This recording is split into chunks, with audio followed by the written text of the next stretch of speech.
अध्याय 10। इन बातों के बाद प्रभु ने 70 और मनुष्य नियुक्त किए और जिस जिस नगर और जगह को वह आप जाने पर था वहां उन्हें दो दो करके अपने आगे भेजा। उसने उनसे कहा, पके खेत बहुत हैं परंतु मजदूर थोड़े हैं, इसलिए खेत के स्वामी से विनती करो कि वह अपने खेत काटने को मजदूर भेज दे। जाओ, देखो, मैं तुम्हें भेड़ों के समान भेड़ियों के बीच में भेजता हूँ। इसलिए ना बटुआ, ना झोली, ना जूते लो और ना मार्ग में किसी को नमस्कार करो। जिस किसी घर में जाओ पहले कहो, इस घर पर कल्याण हो।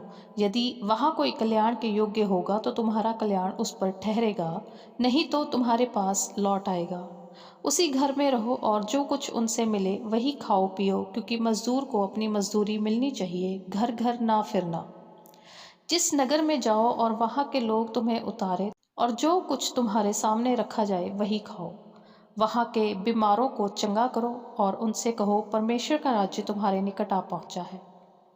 परंतु जिस नगर में जाओ और वहाँ के लोग तुम्हें ग्रहण ना करें तो उसके बाजारों में जाकर कहो, तुम्हारे नगर की धूल भी जो हमारे पाँव में लगी है हम तुम्हारे सामने झाड़ देते हैं, तो भी यह जान लो कि परमेश्वर का राज्य तुम्हारे निकट आ पहुँचा है।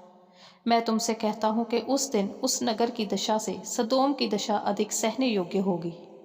हाय खुराजीन, हाय बैतसदा, जो सामर्थ के काम तुम में किए गए यदि वे सूर और सैदा में किए जाते तो टाट ओढ़कर और राख में बैठकर वे कब के मन फिराते। परंतु न्याय के दिन तुम्हारी दशा से सूर और सैदा की दशा अधिक सहने योग्य होगी। और हे कफरनहूम, क्या तू स्वर्ग तक ऊंचा किया जाएगा? तू तो अधलोक तक नीचे जाएगा। जो तुम्हारी सुनता है वह मेरी सुनता है, और जो तुम्हें तुच्छ जानता है वह मुझे तुच्छ जानता है, और जो मुझे तुच्छ जानता है वह मेरे भेजने वाले को तुच्छ जानता है। वे 70 आनंद करते हुए लौटे और कहने लगे, हे प्रभु, तेरे नाम से दुष्ट आत्मा भी हमारे वश में है। उसने उनसे कहा, मैं शैतान को बिजली के समान स्वर्ग से गिरा हुआ देख रहा था।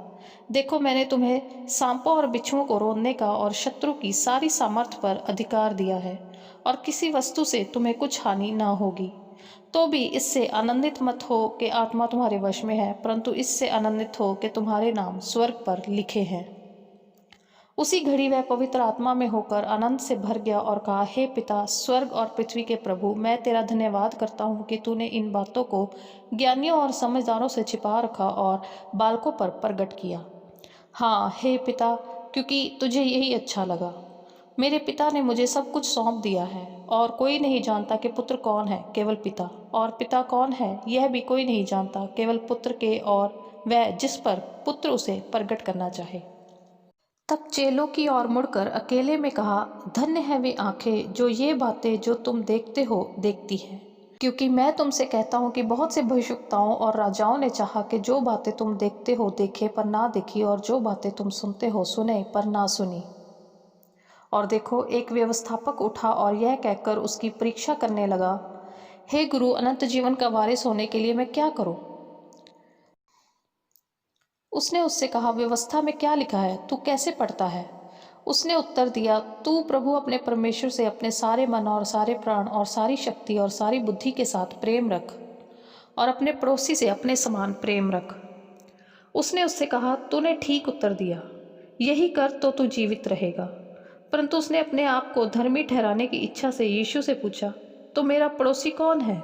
यीशु ने उत्तर दिया, एक मनुष्य यरूशलेम से यरीहो को जा रहा था कि डाकुओं ने घेर कर उसके कपड़े उतार लिए और मार पीट कर उसे अधमरा छोड़कर चले गए। और ऐसा हुआ कि उसी मार्ग से एक याजक जा रहा था, परंतु उसे देखकर कतरा कर चला गया।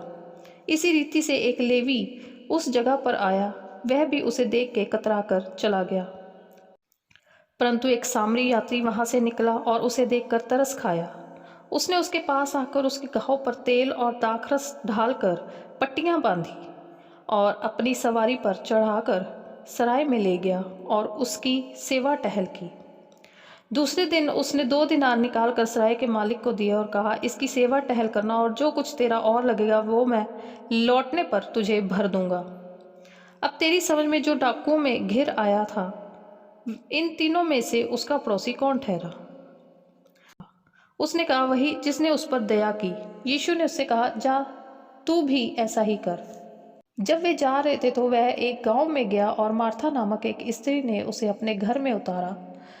मरियम नामक उसकी एक बहन थी, वह प्रभु के चरणों में बैठकर उसका वचन सुनती थी। परंतु मार्था सेवा टहल करते करते घबरा गई और उसके पास आकर कहने लगी, हे प्रभु, क्या तुझे कुछ चिंता नहीं कि मेरी बहन ने मुझे सेवा करने के लिए अकेली ही छोड़ दिया है?